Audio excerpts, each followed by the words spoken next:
Thank you for joining the Tulsa Christian Businessmen, featuring Ron Feeley. The Tulsa Christian Businessmen meet every second Thursday of the month from noon to 1 at the Wyndham Hotel on 41st near Garnett.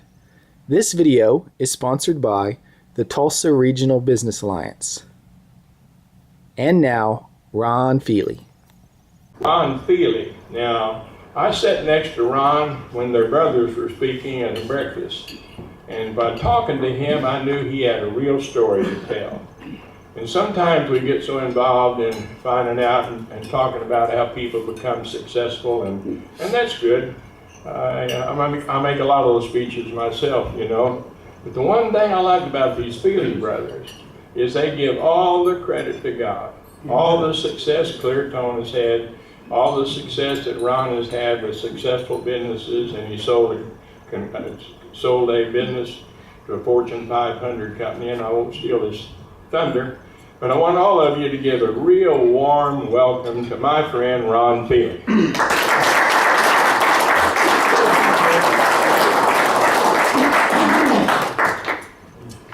Well, thank you all. Thank you all for giving me the opportunity of being here. I'm not much of a public speaker. I kind of like to stay in the background, but Ted asked me to talk and tell a little bit about myself, so I'm going to do that. But actually, my discussion today is going to be a takeoff of what Tom had said about giving your money away. You were blessed with it, and how important it is to get it back. So, a little short story on myself. I'm married to the wife of my dreams. Made me happy all my life. I have to give the majority of credit for what I became to her, because without it I'd have been sunk. Have 5 kids, 16 grandkids, and 4 great-grandkids.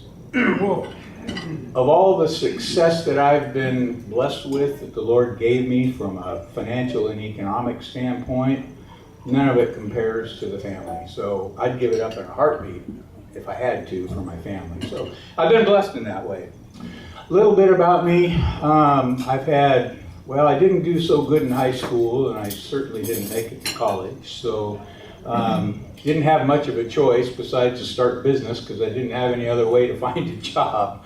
So I started along with a little family business when I was in my early 20s. My brother, my parents, wives all worked at it. Little printing business. Didn't know anything about printing, but we worked hard for 3 or 4 years and sold the company and made a nice little profit out of it. And we decided we were going to leave California, where we had grown up at, and move to Colorado, and I didn't know what I was going to do. So I thought that, the business broker that had sold our little printing business, that was pretty cool, so why not? So I started a business brokerage company and spent 8 years doing evaluations and appraisals, expert witness work, sold hundreds and hundreds of different kinds of companies over 8 years, and really thoroughly enjoyed it. Long story short, the Lord brought me to Tulsa, and so I'm skipping over a whole bunch of my life, but so we started in the early 90s. We started another niche-oriented company, and that was buying and selling mainframe computers and selling the parts, and that too became somewhat of a major success. We were doing real well. But it was a niche company, and mainframe business in the year 2000, you all remember the Y2K issue, memories. That was kind of the end of that niche market, and I knew it was coming. So 2 of my sons and I started a company called CSI Aerospace. And I'll talk about that. I'm going to stick with the CSI Aerospace story. But I wrestled with, during the course of the first 3-4 companies, I always wrestled with script. There's plenty of scripture as we read it that is debatable, that we have to really sit and think about. How does this really apply? And one that always I had to wrestle with was when Jesus said, you can't serve God and money. You're either going to love one and hate the other, or vice versa. And we all have read those scriptures, and we've all wrestled with it a bit, and we justify in our own minds how, in one sense, scripture tells us there's nothing wrong with having a business or sales or politics, whatever it is you're going to do in life, and being successful. In business, we measure our success by money. More sales, more profits, more money. That's how we measure it. So how do you reconcile making more money with the fact that, and that's good, there's nothing wrong with it biblically, that the Lord tells us to do that. But then if you love it, it becomes a real issue. There's a trap that we can all get into. So anyway, that said, I'm going to move on with my story, and I'll come back to this subject. But we came up with an idea for another whole new niche market, and that was an aircraft part. I don't know if there's any pilots in the room here, but it's called a pitot tube, and this pitot tube is an airspeed sensor that tells the airplane, the cockpit, how fast the airplane's going. Kind of an important part, pilots got to know how fast the plane's coming when it's going in for a landing, and it certainly has to know how fast it's going before he's going down the runway and pulls the nose up. Then he kind of needs to know how fast he's going in the air as well. So in the airline and aerospace business, airplanes that you fly on have been built and rebuilt. Every single component on it is been rebuilt. You're generally not flying on a new airplane. It's been built and rebuilt. Nobody had ever figured out how to take apart this part called a pitot tube. So we thought, well, shoot, if we could do that. We called a few airlines. I called American and Delta and Southwest and said, hey, if we could find a way to take this thing apart, gut it, and put all new insides and make it like new, would you be interested? Well, we almost got hugs and kisses from most of them, yeah, because it would save them a ton of money. So we were onto it. Yet, my two sons and I knew absolutely nothing about sophisticated CNC machining processes and building heating elements and wiring and brazing and welding. These were really sophisticated things, but we just set off to do it. And we prayed and we prayed, and in our prayer we just knew that this was going to be successful. Truthfully, had we known, looking back at it, had we known what we now know, we wouldn't even started the process. It was not a bright place to go. I mean, little did we know again until afterwards that there were several major aerospace companies, and several of them here in Tulsa actually, that had put their engineering staffs on it, and they threw in the towel a couple of years later and several $1 million in investment later and said, no, this can't be done. Well, we didn't know that at the time, so we kept working. My sons at the time were, one was not married and the other one was married but had no kids, and so they worked, we worked, literally 24 hours a day, 6 days a week, except for Sundays. And you could go by our building at any time you wanted at 3 o'clock on a Saturday morning, and you'd find one of them or both of them there. Oftentimes we slept there. It was all strictly trial and error. But a couple of things that we did that every business needs to do, every business person needs to do. Every morning at 6 o'clock we had our prayer time. Generally we were there working already, or some of them had been there the night before and hadn't gone home, but at 6 o'clock everything stopped and in for prayer we went. It's a fundamental thing for success of any person or business is their prayer life, right? And I've always been of the belief that God gave us 2 ears and 1 mouth, and so simply put in prayer, we should be talking 1/3 of the time and listening 2/3 of the time. We knew and we believed that God was helping us get through these processes that we just couldn't possibly have known how to do. Little by little, trial and error, 2 steps forward, 1 step back, 2 steps forward, 1 step back. Little by little, we worked at it for 3 years. The prayer in the morning gave us the conviction, I prefer to call it faith, that we were going to work our way through this. And in spite of everything, one way or another, we were going to find a way to do it, and we knew it. So eventually, after about 3 years, we had no employees, we had no business. We were just trying to figure out how to develop these processes. We finally got some parts to actually work, and we sent them off for all the aerospace testing that you have to put them through. Those are wind tunnels and icing tunnels, all kinds of stuff. And they passed. So it was airworthy and would work on an aircraft. Well, that was really good news. But and we patented the process. We put it all together using a patent attorney and sent it off to the patent office, got a patent. So now this is really big stuff now. I mean, we're talking airlines all over the world. Nobody in the world that has the ability of doing what we just got the keys to do. And the future was there in front of us. Nobody wasn't going to be any competition to us either, so the profits were going to be pretty doggone nice because we had a patent on it. So we thought we were really in tall cotton at this point. In the aerospace business, you have to take all your documents, your drawings, and your processes, and step by step, you put it all together in a package, you submit it to the FAA because it's controlled by our FAA. And as it turns out, they have, by law, 90 days to take your engineering documents and approve it or disapprove it. Well, 90 days went by, 120 days went by, and nothing. And they wouldn't even return our calls. Had no idea what was going on. In the meantime, we had 911 had hit, right? This is now into 2002. 911 hit.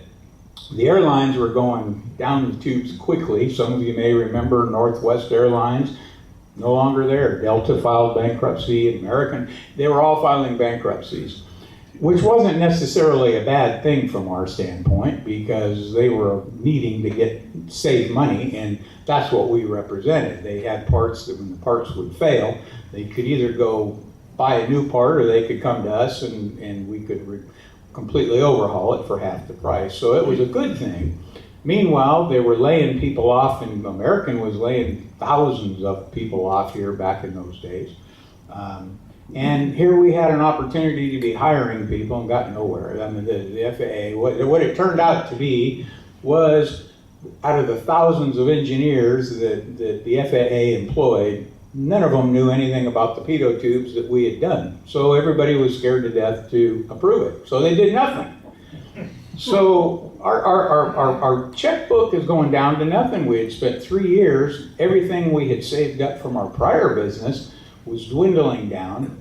We went to attorneys. Well, how many of you know you can't sue the federal government too easy? Certainly not in these kind of processes. We went to Senator Inhofe, who is obviously friendly. He's a pilot. Explained to him what we were doing, and he launched a senator on congressional letterhead, an inquiry that still didn't affect these guys. They didn't care. So we had nothing to do, no business, all the opportunity in the world, and we're going broke. All we could do was pray at that point, and we got a little golfing too, but it was primarily praying. And so a year goes by, we're down to 30 days left. We're February of 2003. We've got 1 month left and everything flushes and it's all gone. A real tragedy. Within 2 weeks of us going broke, the FAA came through with our approvals. We didn't have the money to start business at that point, but we borrowed $25,000 and the rest became sort of history. But during that period of time, during the next 10 years, we went through all the typical business problems that every business person has. You need more employees, you can't afford the employees, your receivables are up, you need to buy more inventory, what do you do? There's some basic business principles, but they're life principles really, but business principles as far as I'm concerned. how do you be successful at things? Well, prayer is obviously important. And the 2 hours we could spend talking about prayer, I'm not going to go down that road, but it's critical, right? And listening to what the Lord tells us to do, that creates the faith, which is another important ingredient. Third one that was pretty important to us was honesty and integrity. We always treated our vendors fair and right, and our employees fair and right. But the fourth one is the one that I still had to ponder. We're working and making money, and that's good, but you can't love money and love God. You can't serve both. Scripture is clear on that. So as we were building our business at CSI, this is back between 2003 and 2012, we started a 501c3, called it New Day Foundation, and my reconciliation is to not let money stick. That's how I justified you can't serve money and God at the same time. So don't let it stick. That means be a conduit. I've heard it said, I don't know if this is true or not, but I've heard it more than once, that money has to flow to keep an economy going, and that is basics. We all know that, right? So if for 1 week we all stopped spending money, everybody in this country stopped spending money. You didn't put gas in your car, you didn't buy groceries, you didn't fix your lawnmower, whatever the case may be, you stopped spending money, our entire country would collapse inside of a week. Money has to flow, it has to come in, and so is true in business, so is it in our personal lives. Has to flow. We've got to be the conduit to let it flow. So I'm thinking, so the way to justify this fourth part is to not let money stick. So we had New Day.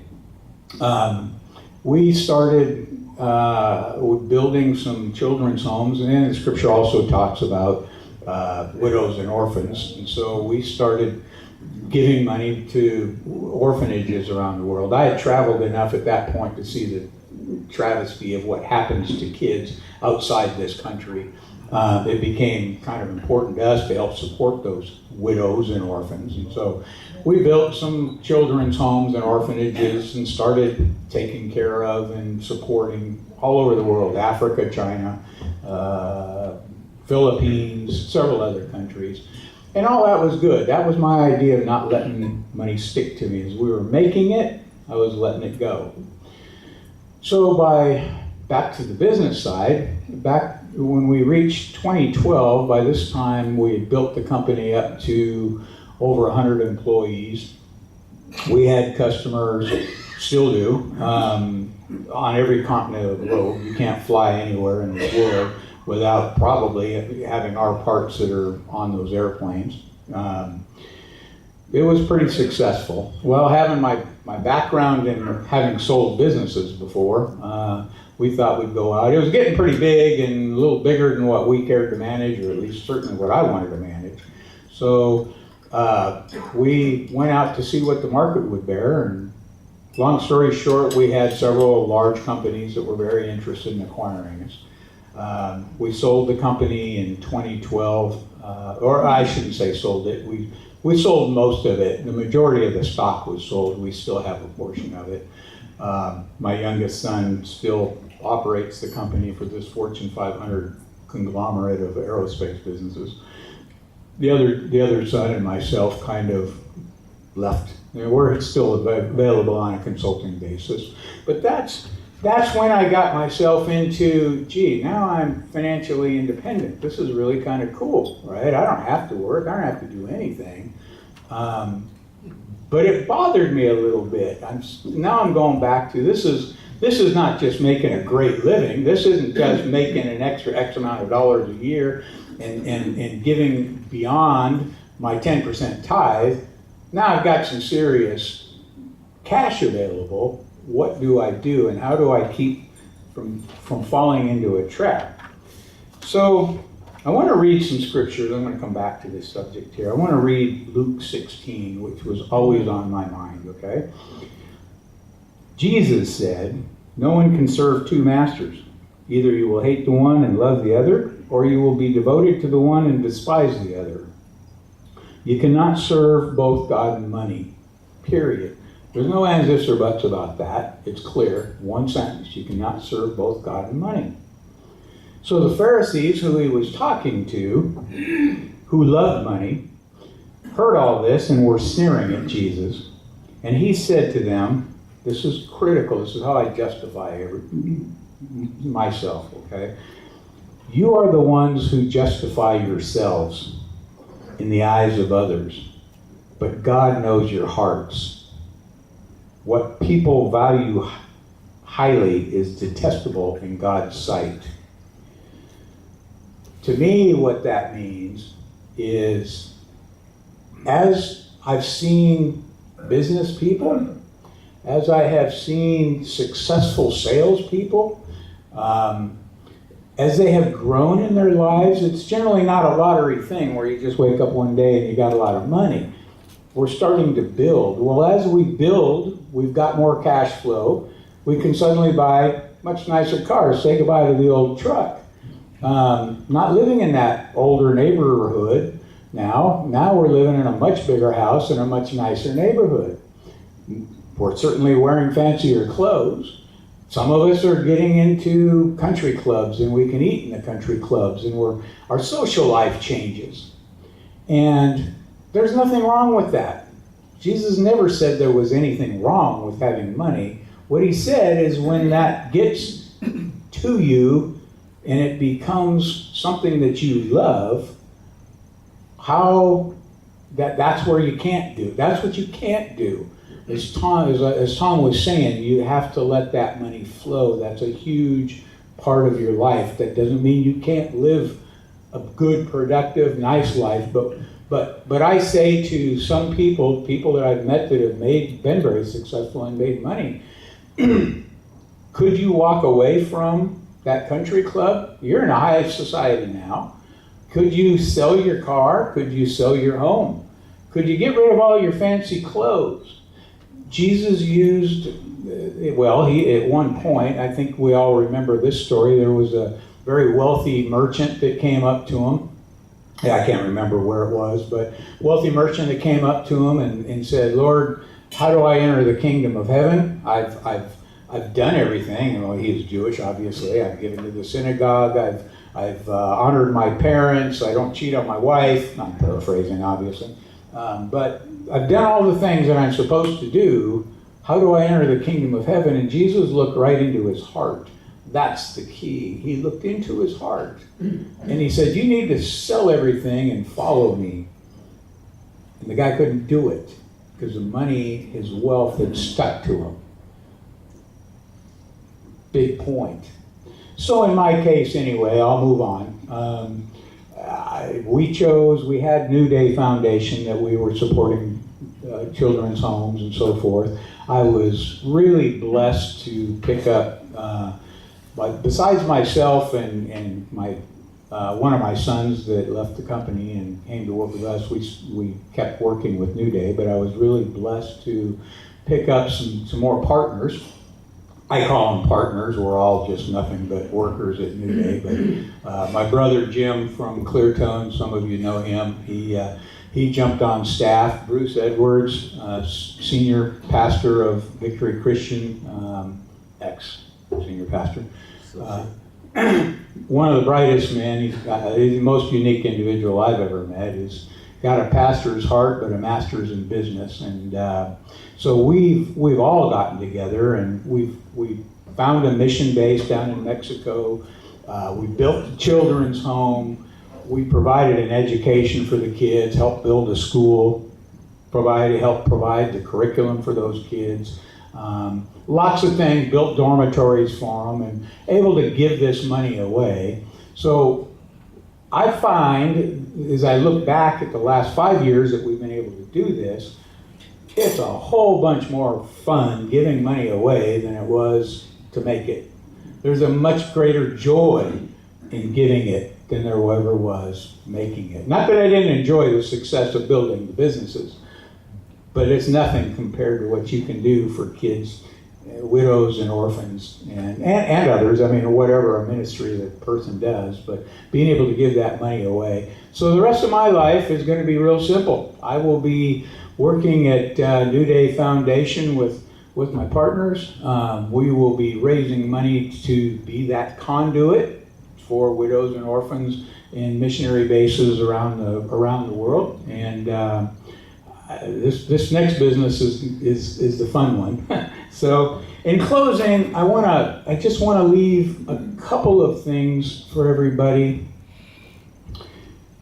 As Jesus said, you can't serve both God and money, but God knows your hearts.